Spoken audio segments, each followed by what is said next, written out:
नमस्ते विघ्नराजाय भक्तानां विघ्नहारिणे अभक्तानां विशेषेण विघ्नकर्त्रे नमो नमः।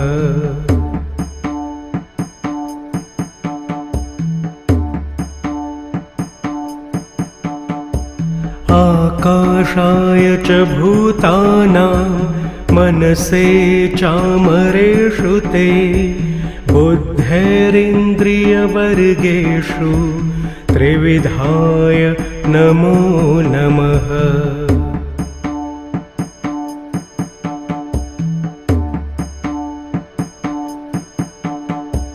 देहानां बिन्दुरूपाय मोहरूपाय देहिनां तयोरभेदभावेषु बोधाय ते नमो नमः।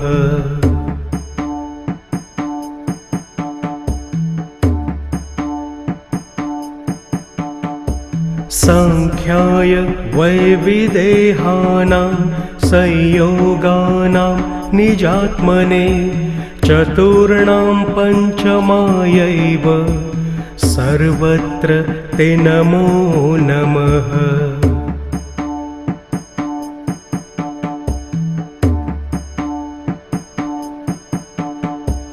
नामरूपात्मकानां वै शक्तिरूपाय ते नमः। आत्मनां रवये तुभ्यं हेरम्बाय नमो नमः।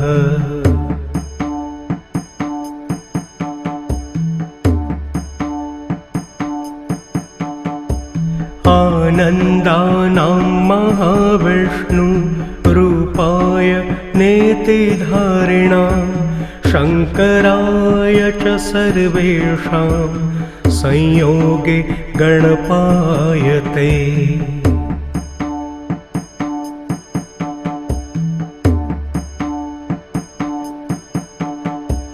कर्मणां कर्मयोगाय ज्ञानयोगाय जानतां समेषु समरूपाय लम्बोदर नमोऽस्तु ते।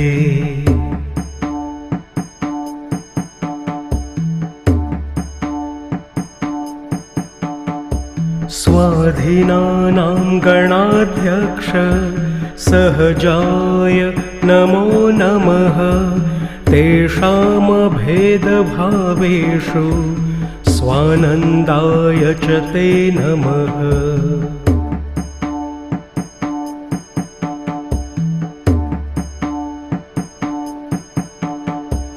निर्मायिकस्वरूपाणां मयोगाय नमो नमः।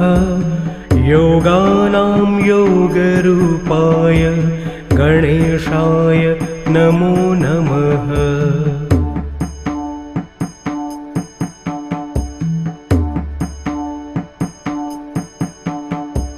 शान्तियोगप्रदात्रे ते शान्तियोगमयाय च किं स्तौमि तत्र देवेश अतस्त्वां प्रणमाम्यहम्।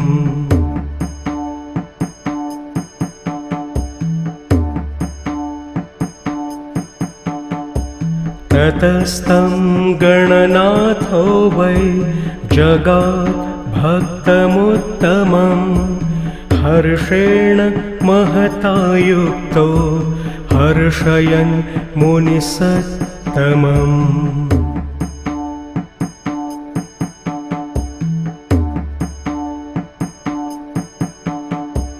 त्वया कृतं मदीयं यत् स्तोत्रं योगप्रदं भवेत् धर्मार्थकाममोक्षाणां दायकं प्रभविष्यति।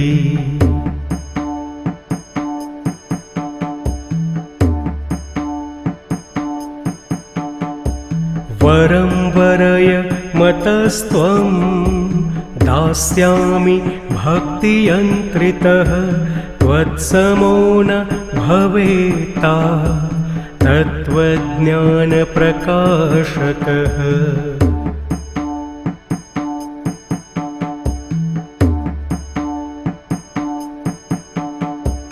तस्य तद्वचनं श्रुत्वा कपिलस्तमुवाचः त्वदीयामचलां भक्तिं देहि विघ्नेश मे पराम्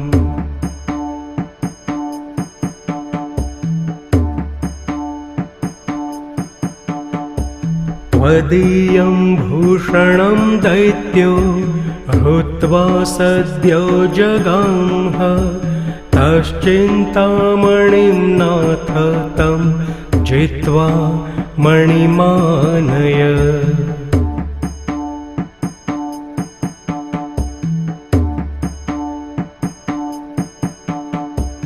यदाहं त्वां स्मरिष्यामि तदात्मानं प्रदर्शय एतदेव वरं पूर्णं देहि नाथ नमोऽस्तु ते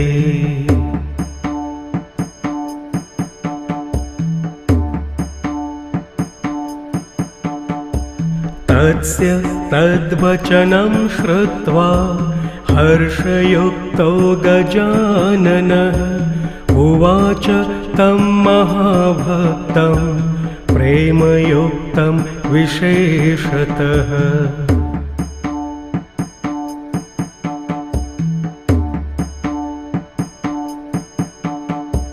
त्वया यत् प्रार्थितं विष्णो तत्सर्वं प्रभविष्यति तव पुत्रो भविष्यामि गणासुरवधाय च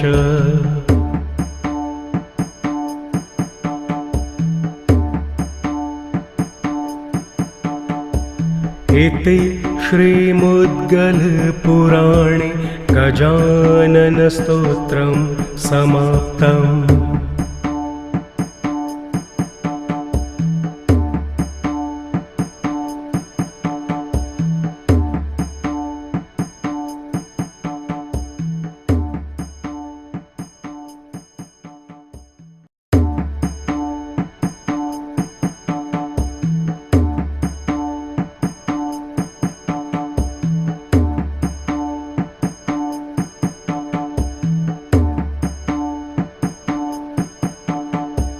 नमस्ते विघ्नराजाय भक्तानां विघ्नहारिणे अभक्तानां विशेषेण विघ्नकर्त्रे नमो नमः।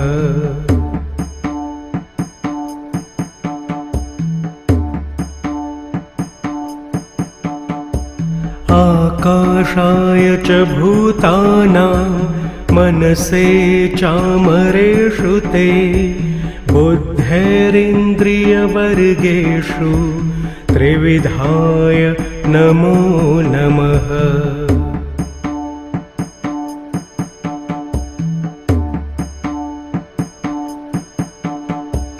देहानां बिन्दुरूपाय मोहरूपाय देहिनां तयोरभेदभावेषु बोधाय ते नमो नमः।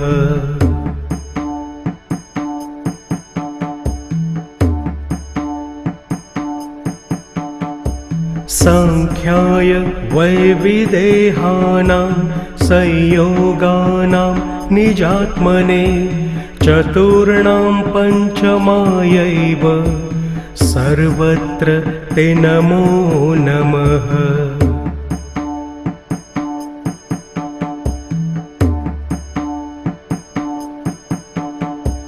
नामरूपात्मकानां वै शक्तिरूपाय ते नमः। आत्मनां रवये तुभ्यं हेरम्बाय नमो नमः।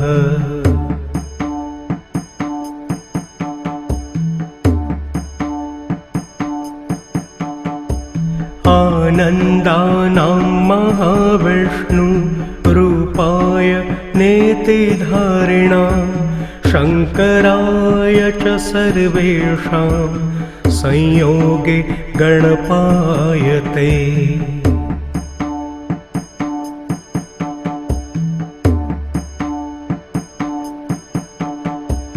कर्मणां कर्मयोगाय ज्ञानयोगाय जानतां समेषु समरूपाय लम्बोदर नमोऽस्तु ते।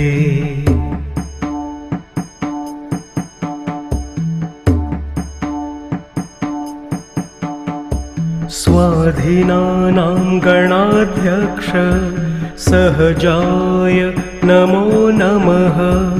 तेषामभेदभावेषु स्वानन्दाय च ते नमः।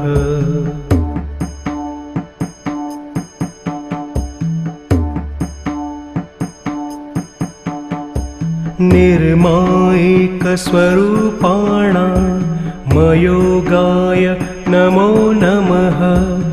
योगानां योगरूपाय गणेशाय नमो नमः।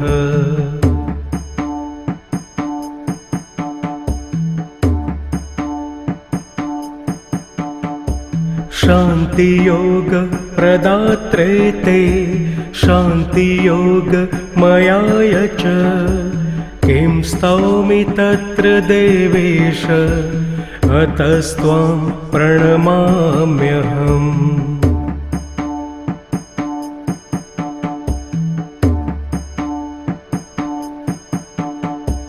ततस्तं गणनाथो वै जगात् भक्तमुत्तमम्। हर्षेण महता युक्तो हर्षयन् मुनिसत्तमम्।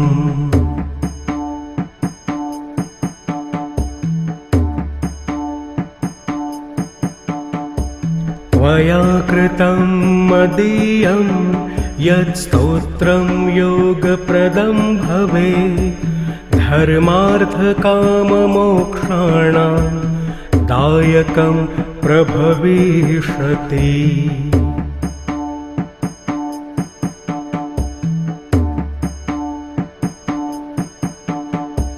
वरं वरय मतस्त्वं दास्यामि भक्तियन्त्रितः।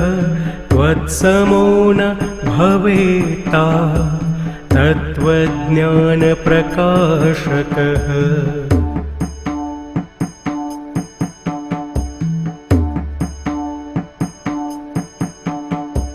तस्य तद्वचनं श्रुत्वा कपिलस्तमुवाचः। त्वदीयामचलां भक्तिं देहि विघ्नेश मे पराम्।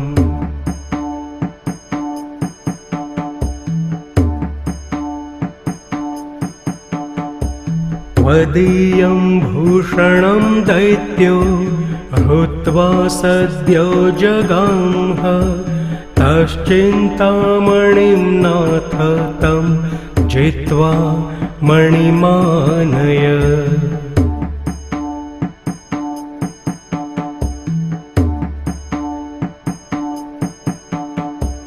यदाहं त्वां स्मरिष्यामि तदात्मानं प्रदर्शय। एतदेव वरं पूर्णं देहि नाथ नमोऽस्तु ते।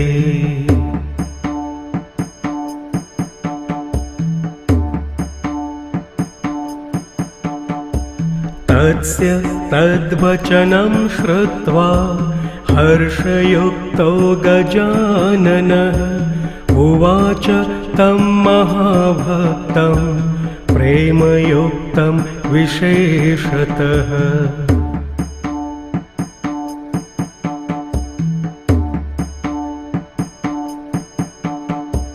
त्वया यत् प्रार्थितं विष्णो तत्सर्वं प्रभविष्यति। तव पुत्रो भविष्यामि गणासुरवधाय च।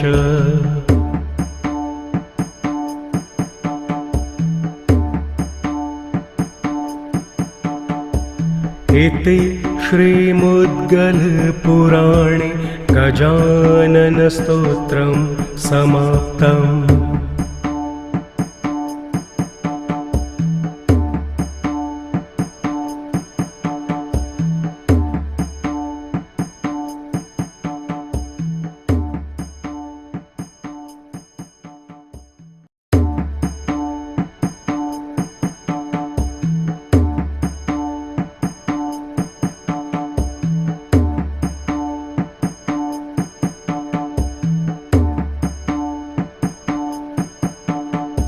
नमस्ते विघ्नराजाय भक्तानां विघ्नहारिणे अभक्तानां विशेषेण विघ्नकर्त्रे नमो नमः।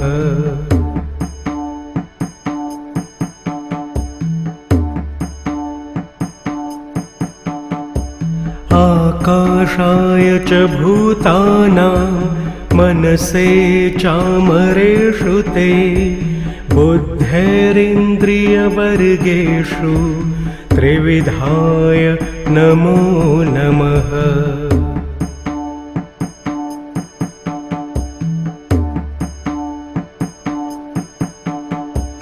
देहानां बिन्दुरूपाय मोहरूपाय देहिनां तयोरभेदभावेषु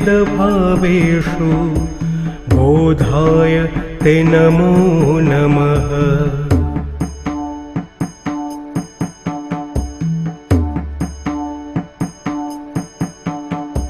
सांख्याय वैविदेहानां संयोगानां निजात्मने चतुर्णां पञ्चमायैव सर्वत्र ते नमो नमः।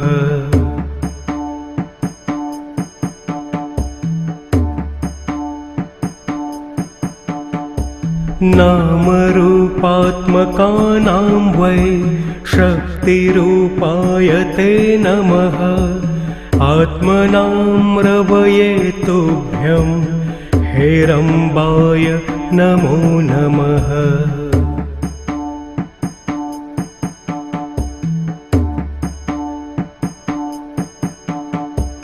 आनन्दानां महाविष्णु रूपाय नेतिधारिणां शङ्कराय च सर्वेषां संयोगे गणपाय ते।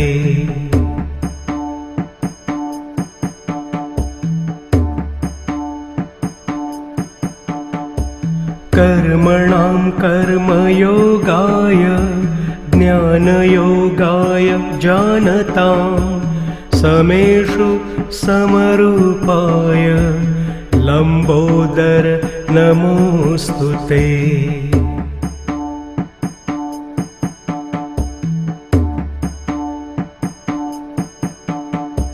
स्वाधीनानां गणाध्यक्ष सहजाय नमो नमः।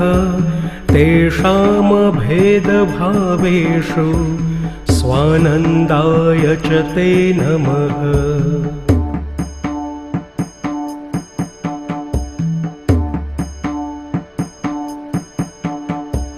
निर्मायिकस्वरूपाणां मयोगाय नमो नमः। योगानां योगरूपाय गणेशाय नमो नमः।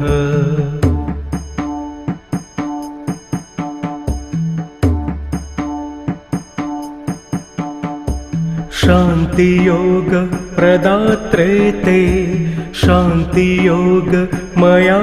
च किं स्तौमि तत्र देवेश अतस्त्वां प्रणमाम्यहम्।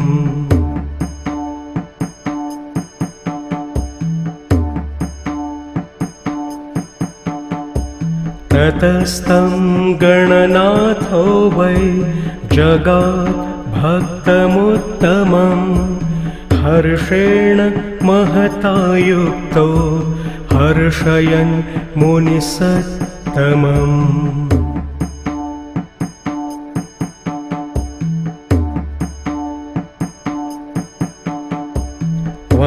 प्राकृतं मदीयं यत् स्तोत्रं योगप्रदं भवेत् धर्मार्थकाममोक्षाणां दायकं प्रभविष्यति।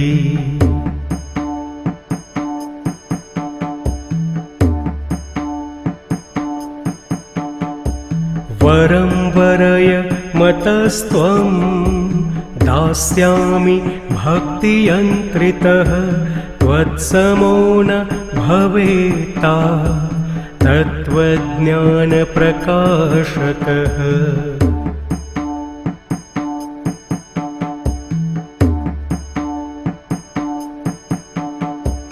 तस्य तद्वचनं श्रुत्वा कपिलस्तमुवाचः त्वदीयामचलां भक्तिं देहि विघ्नेश मे पराम्।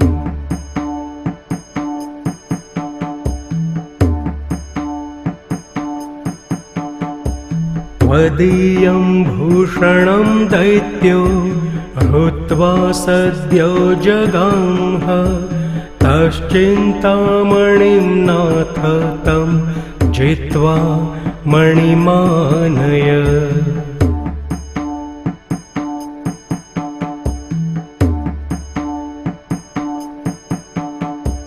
यदाहं त्वां स्मरिष्यामि तदात्मानं प्रदर्शय एतदेव वरं पूर्णं देहि नाथ नमोऽस्तु ते।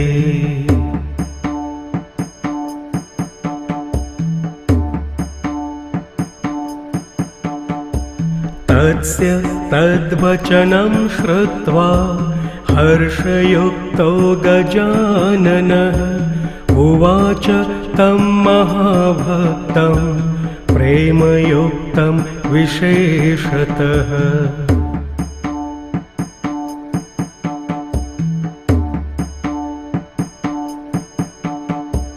त्वया यत् प्रार्थितं विष्णो तत्सर्वं प्रभविष्यति तव पुत्रो भविष्यामि गणासुरवधाय च।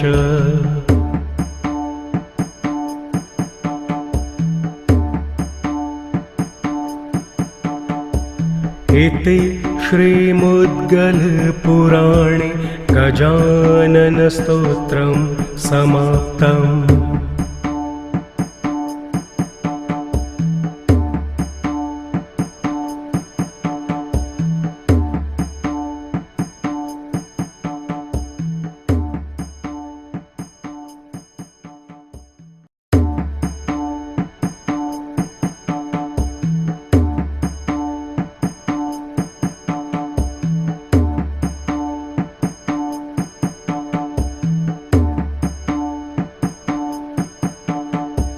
नमस्ते विघ्नराजाय भक्तानां विघ्नहारिणे अभक्तानां विशेषेण विघ्नकर्त्रे नमो नमः।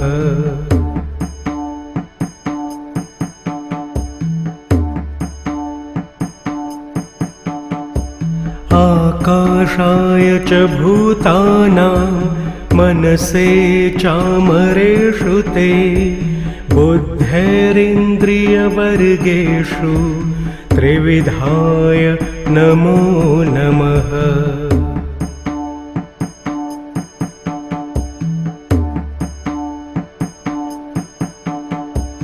देहानां बिन्दुरूपाय मोहरूपाय देहिनां तयोरभेदभावेषु बोधाय ते नमो नमः।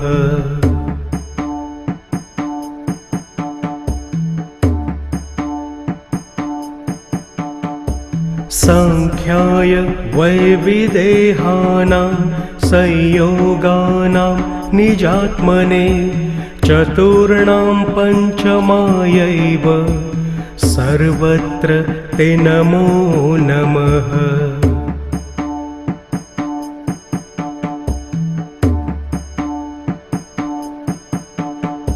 नामरूपात्मकानां वै शक्तिरूपाय ते नमः। आत्मनां रवये तुभ्यं हेरम्बाय नमो नमः।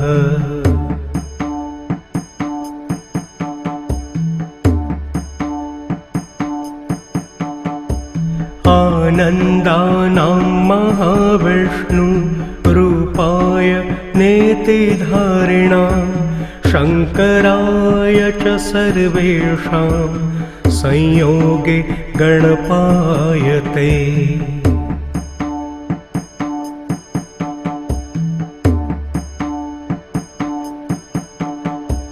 कर्मणां कर्मयोगाय ज्ञानयोगाय जानतां समेषु समरूपाय लम्बोदर नमोऽस्तु ते।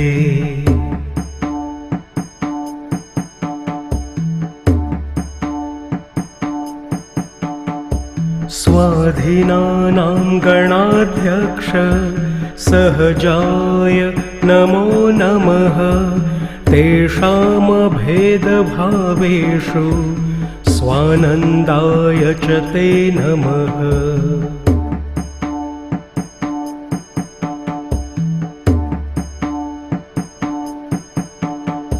निर्मायिकस्वरूपाणां मयोगाय नमो नमः।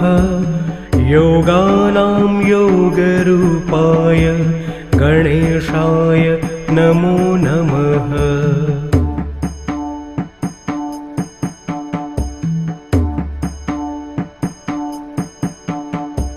शान्तियोगप्रदात्रे ते शान्तियोगमयाय च किं स्तौमि तत्र देवेश अतस्त्वां प्रणमाम्यहम्।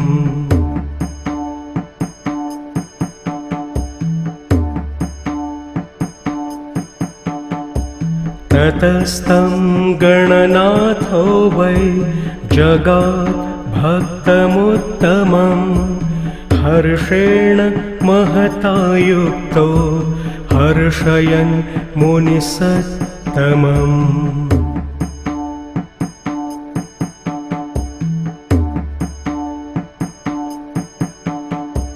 त्वया कृतं मदीयं यत् स्तोत्रं योगप्रदं भवेत् धर्मार्थकाममोक्षाणां दायकं प्रभविष्यति।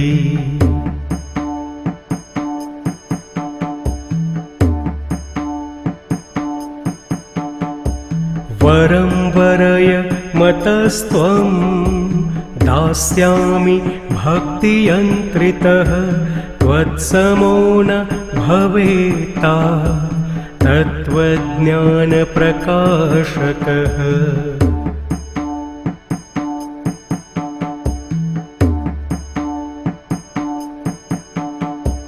तस्य तद्वचनं श्रुत्वा कपिलस्तमुवाचः त्वदीयामचलां भक्तिं देहि विघ्नेश मे पराम्।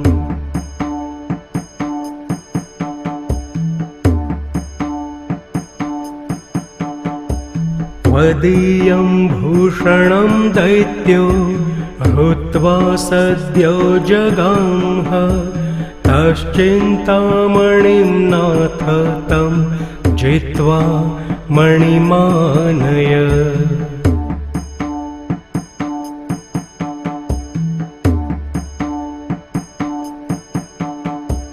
यदाहं त्वां स्मरिष्यामि तदात्मानं प्रदर्शय एतदेव वरं पूर्णं देहि नाथ नमोऽस्तु ते।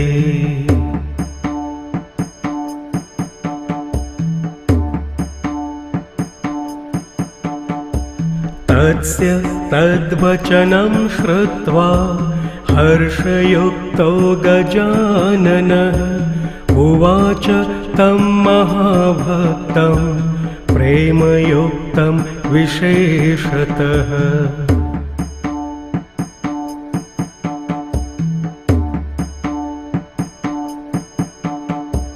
त्वया यत् प्रार्थितं विष्णो तत्सर्वं प्रभविष्यति। तव पुत्रो भविष्यामि गणासुरवधाय च।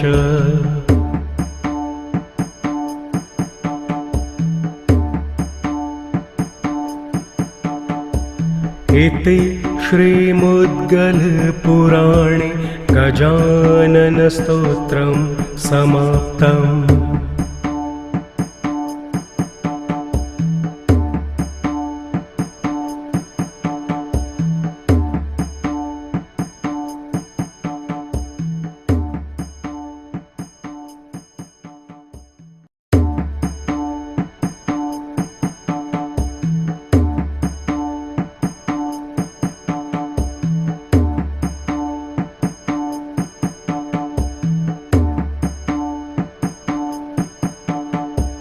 नमस्ते विघ्नराजाय भक्तानां विघ्नहारिणे। अभक्तानां विशेषेण विघ्नकर्त्रे नमो नमः।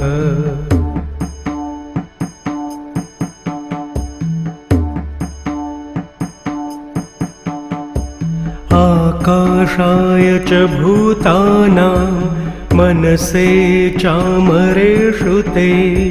बुद्धेरिन्द्रियवर्गेषु त्रिविधाय नमो नमः।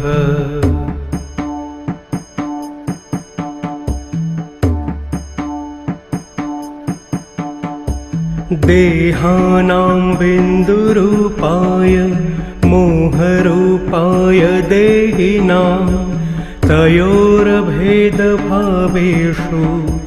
बोधाय ते नमो नमः।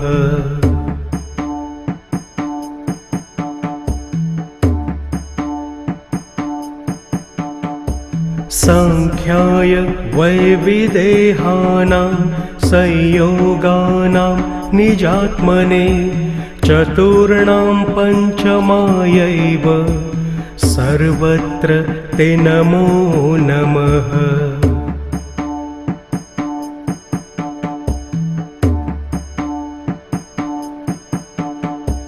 नामरूपात्मकानां वै शक्तिरूपाय ते नमः। आत्मनां रवये तुभ्यं हेरम्बाय नमो नमः।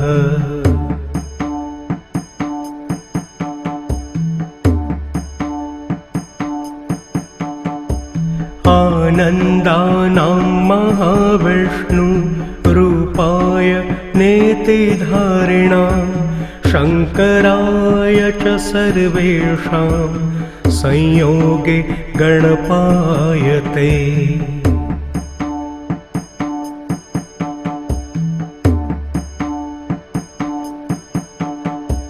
कर्मणां कर्मयोगाय ज्ञानयोगाय जानतां समेषु समरूपाय लम्बोदर नमोऽस्तु ते।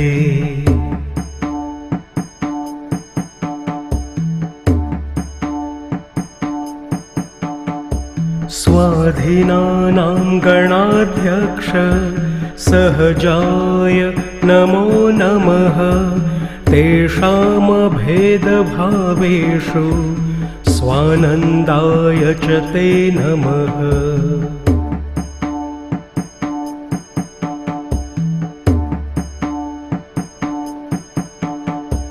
निर्मायिकस्वरूपाणां मयोगाय नमो नमः। योगानां योगरूपाय गणेशाय नमो नमः।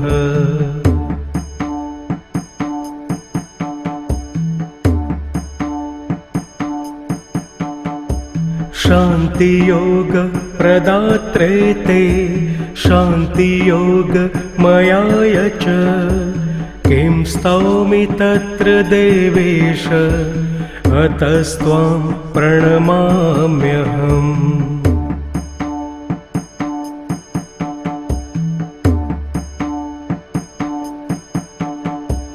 ततस्तं गणनाथो वै जगात् भक्तमुत्तमम् हर्षेण महता युक्तो हर्षयन् मुनिसत्तमम्।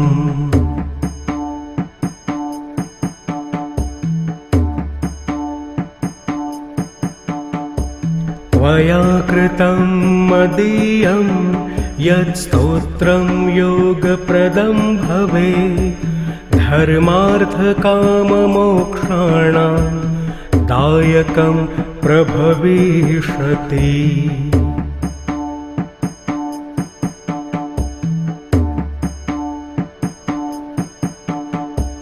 वरं वरय मतस्त्वं दास्यामि भक्तियन्त्रितः त्वत्समो न भवेता तत्त्वज्ञानप्रकाशकः।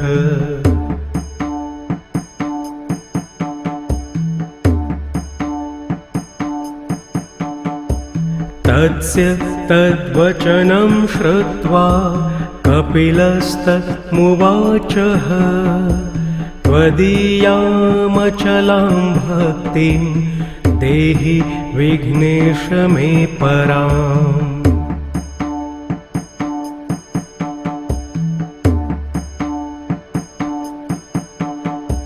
त्वदीयं भूषणं दैत्यो हृत्वा सद्यो जगांह तश्चिन्तामणिं नाथ तं जित्वा मणिमानय।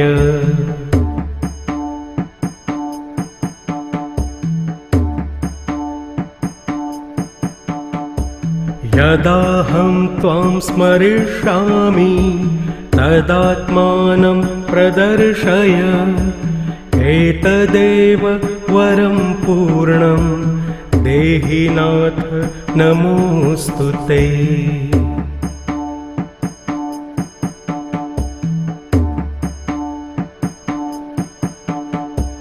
तस्य तद्वचनं श्रुत्वा हर्षयुक्तो गजाननः उवाच तं महाभक्तं प्रेमयुक्तं विशेषतः।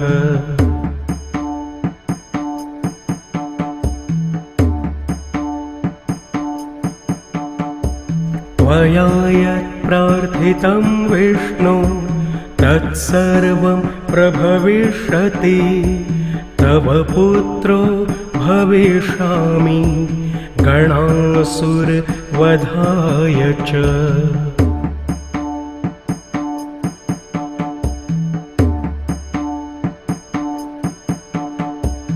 इति श्रीमुद्गलपुराणे गजाननस्तोत्रं समाप्तम्।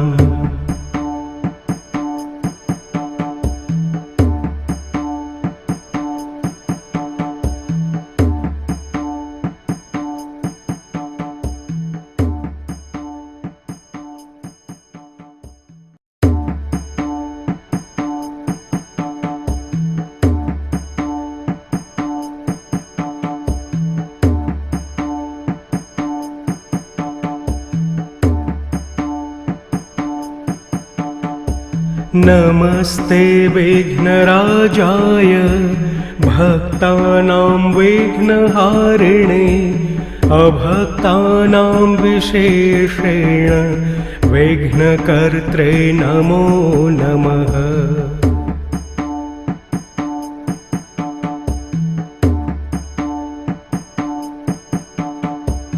आकाशाय च भूतानां मनसे चामरेषु ते बुद्धेरिन्द्रियवर्गेषु त्रिविधाय नमो नमः।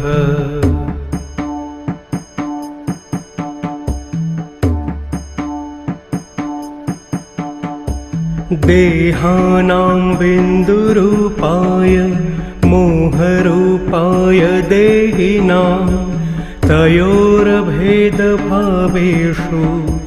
बोधाय ते नमो नमः।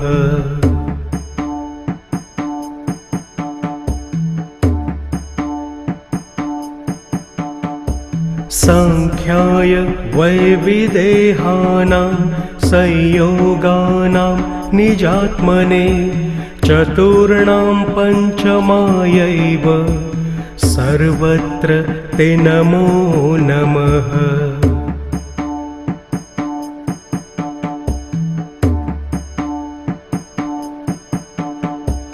नामरूपात्मकानां वै शक्तिरूपाय ते नमः। आत्मनां रवये तुभ्यं हेरम्बाय नमो नमः।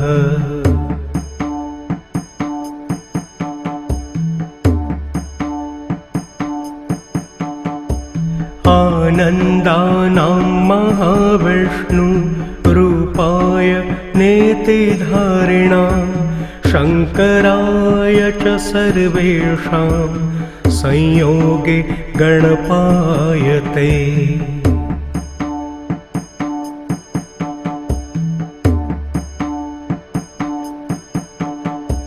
कर्मणां कर्मयोगाय ज्ञानयोगाय जानतां समेषु समरूपाय लम्बोदर नमोऽस्तु ते।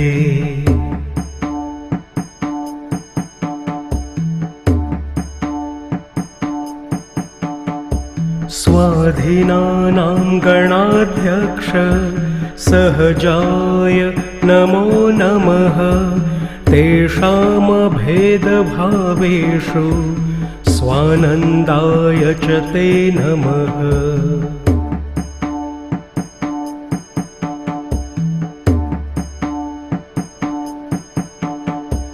निर्मायिकस्वरूपाणां मयोगाय नमो नमः।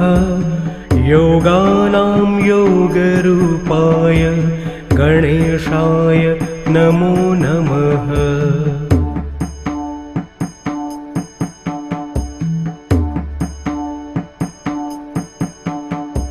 शान्तियोगप्रदात्रे ते शान्तियोगमयाय च किं स्तौमि तत्र देवेश अतस्त्वां प्रणमाम्यहम्।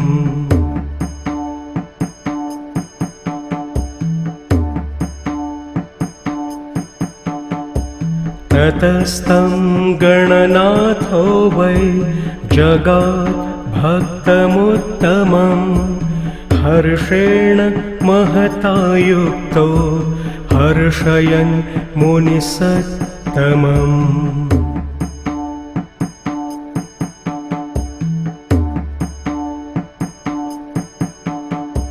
त्वया कृतं मदीयं यत् स्तोत्रं योगप्रदं भवेत् धर्मार्थकाममोक्षाणां दायकं प्रभविष्यति।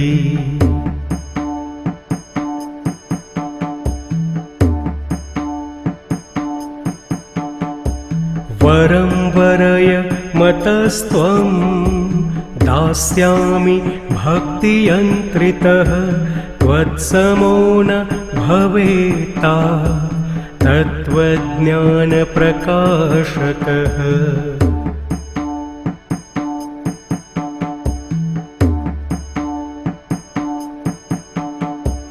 तस्य तद्वचनं श्रुत्वा कपिलस्तमुवाचः त्वदीयामचलां भक्तिं देहि विघ्नेश मे पराम्।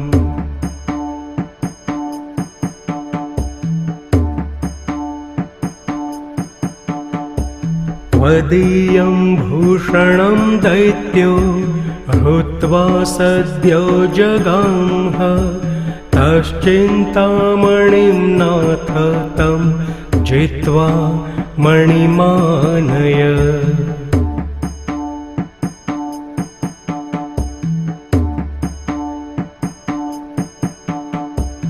यदाहं त्वां स्मरिष्यामि तदात्मानं प्रदर्शय। एतदेव वरं पूर्णं देहि नाथ नमोऽस्तु ते।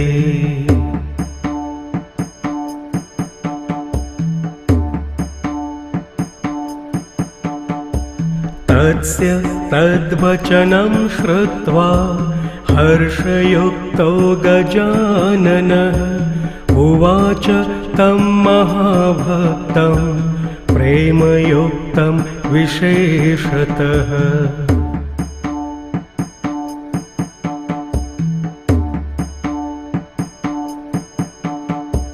त्वया यत् प्रार्थितं विष्णो तत्सर्वं प्रभविष्यति।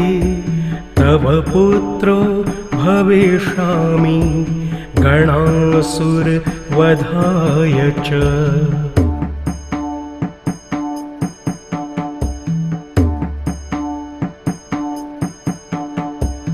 इति श्रीमुद्गलपुराणे गजाननस्तोत्रं समाप्तम्।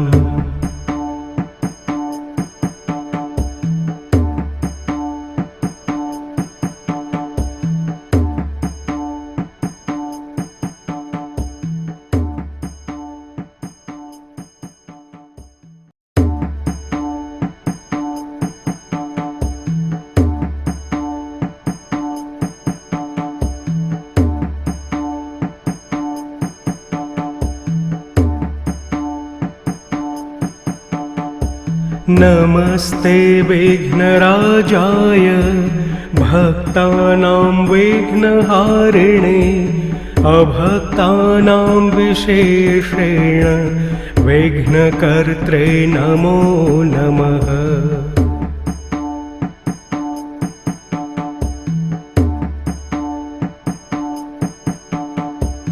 आकाशाय च भूतानां मनसे चामरेषु ते बुद्धेरिन्द्रियवर्गेषु त्रिविधाय नमो नमः।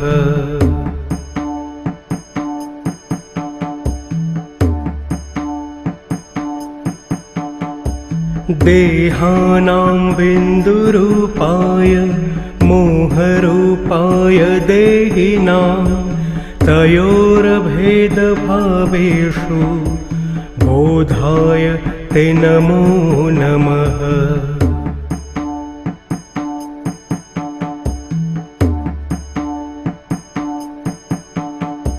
सांख्याय वैविदेहानां संयोगानां निजात्मने चतुर्णां पञ्चमायैव सर्वत्र ते नमो नमः।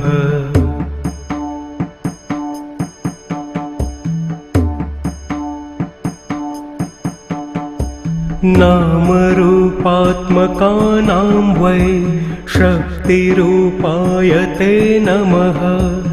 आत्मनां रवये तुभ्यं हेरम्बाय नमो नमः।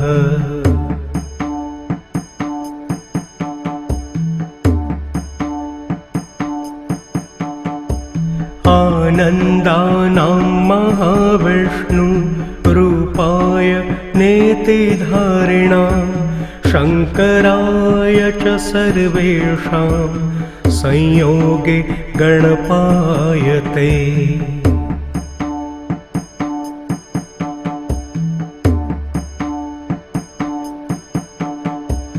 कर्मणां कर्मयोगाय ज्ञानयोगाय जानतां समेषु समरूपाय लम्बोदर नमोऽस्तु ते।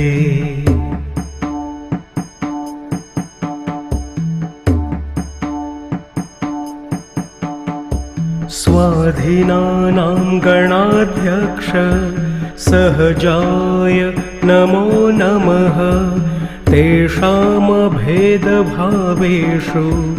स्वानन्दाय च ते नमः।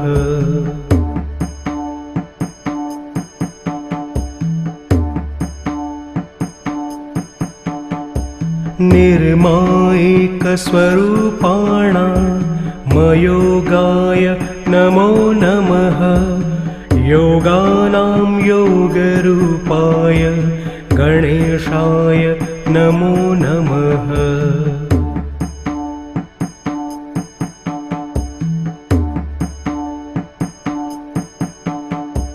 शान्तियोग प्रदात्रे ते शान्तियोगमयाय च किं स्तौमि तत्र देवेश अतस्त्वां प्रणमाम्यहम्।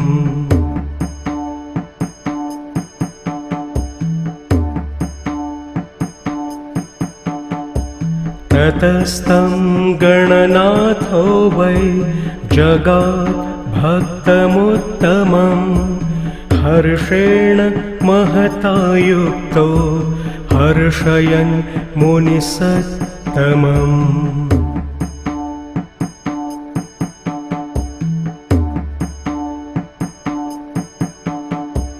त्वया कृतं मदीयं यत् स्तोत्रं योगप्रदं भवेत् धर्मार्थकाममोक्षाणां दायकं प्रभविष्यति।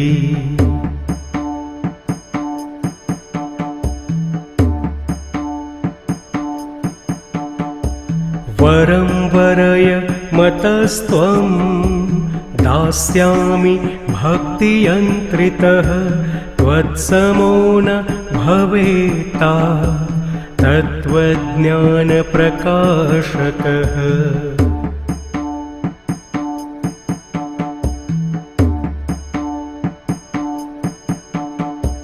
तस्य तद्वचनं श्रुत्वा कपिलस्तमुवाचः त्वदीयामचलां भक्तिं देहि विघ्नेश मे पराम्।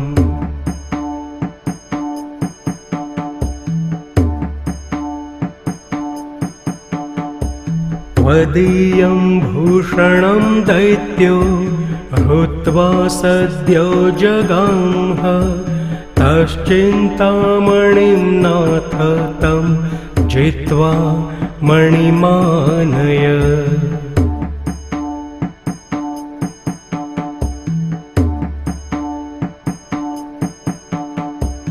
यदाहं त्वां स्मरिष्यामि तदात्मानं प्रदर्शय एतदेव वरं पूर्णं देहि नाथ नमोऽस्तु ते।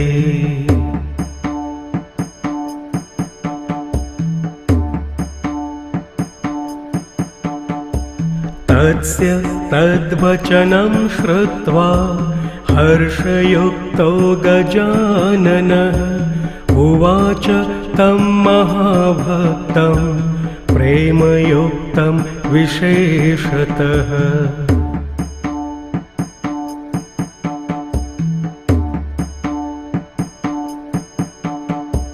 त्वया यत् प्रार्थितं विष्णो तत्सर्वं प्रभविष्यति तव पुत्रो भविष्यामि गणासुरवधाय च।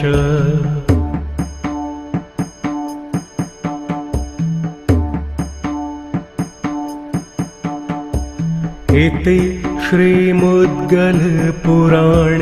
गजाननस्तोत्रं समाप्तम्।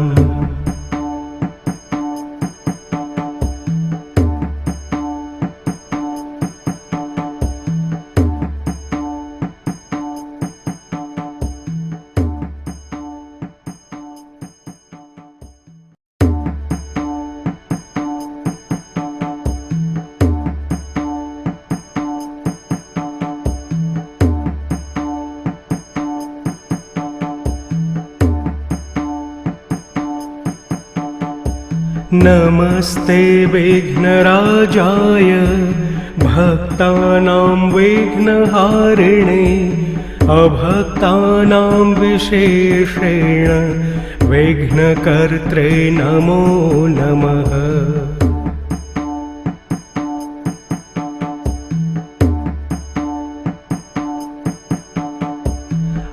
आकाशाय च भूतानां मनसे चामरेषु ते बुद्धेरिन्द्रियवर्गेषु त्रिविधाय नमो नमः।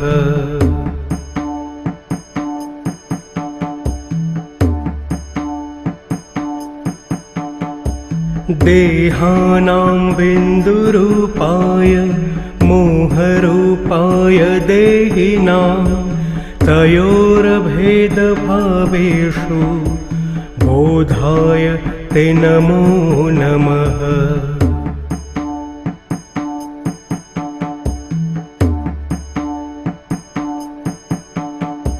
सांख्याय वैविदेहानां संयोगानां निजात्मने चतुर्णां पञ्चमायैव सर्वत्र ते नमो नमः।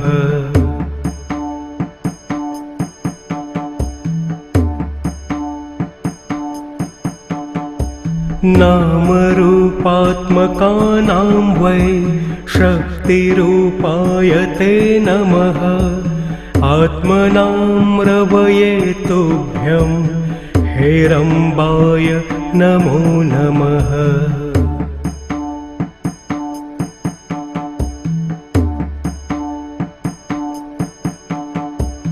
आनन्दानां महाविष्णु रूपाय नेतिधारिणां शङ्कराय च सर्वेषां संयोगे गणपाय ते।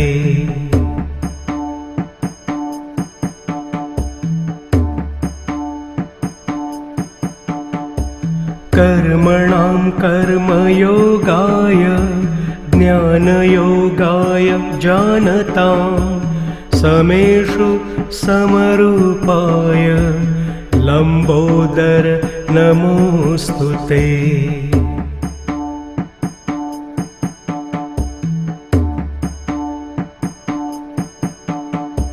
स्वाधीनानां गणाध्यक्ष सहजाय नमो नमः। तेषामभेदभावेषु स्वानन्दाय च ते नमः।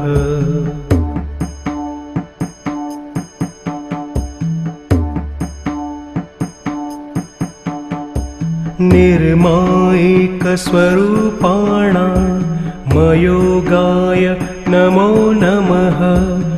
योगानां योगरूपाय गणेशाय नमो नमः।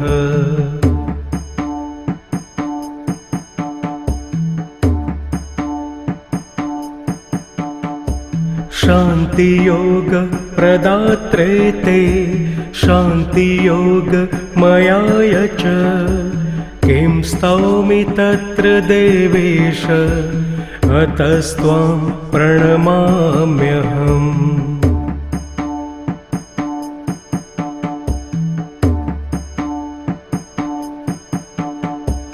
ततस्तं गणनाथो वै जगात् भक्तमुत्तमं हर्षेण महता युक्तो हर्षयन् मुनिसत्तमम्।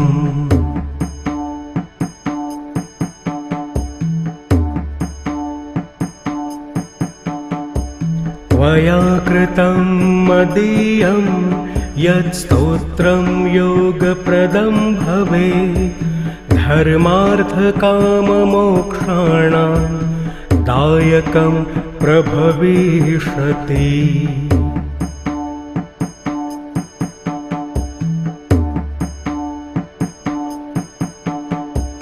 वरं वरय मतस्त्वं दास्यामि भक्तियन्त्रितः त्वत्समो न भवेता तत्त्वज्ञानप्रकाशकः।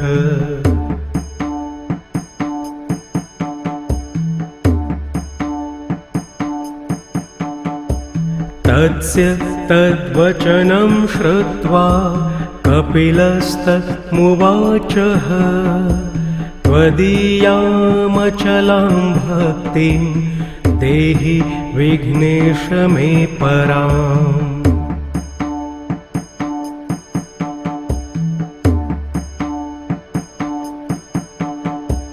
त्वदीयं भूषणं दैत्यो हृत्वा सद्यो जगामः।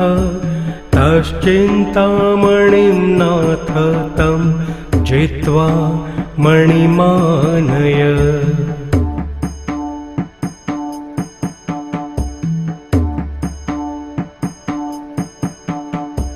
यदाहं त्वां स्मरिष्यामि तदात्मानं प्रदर्शय।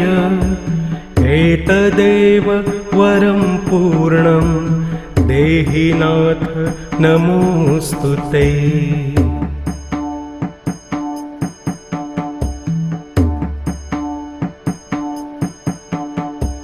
तस्य तद्वचनं श्रुत्वा हर्षयुक्तो गजाननः उवाच तं महाभक्तं प्रेमयुक्तं विशेषतः।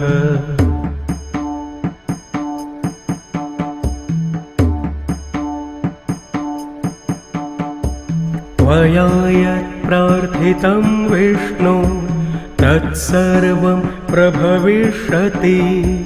तव पुत्रो भविष्यामि गणासुरवधाय च।